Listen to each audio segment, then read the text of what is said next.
Сәлем достар, өздерің жақсы көретін қызықты мәліметтердің тағы бір бөлімін назарларыңа ұсынамын. Сізбен бірге дұрыс қадам арнасы. Біз бастаймыз.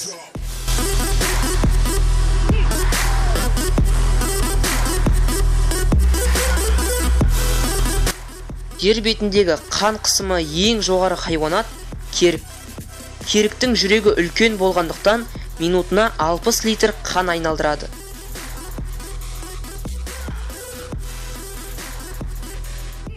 Жапонияның Тоехаси технологиялық университетінің ғалымдары адамның ойын оқитын құрылғыны ойлап тапты.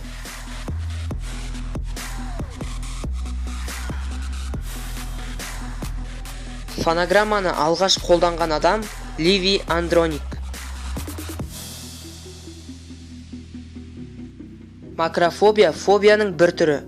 Фобияның осы түріне шалдыққан адам көп күтуден қорқады. Сондықтан мұндай адамдар кезек күту кезінде қатты қиналады.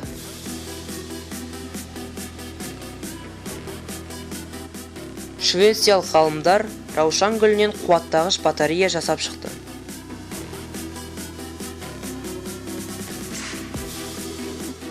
Әлемде 1 секундта Facebook желісінде 54.806 лайк басылады.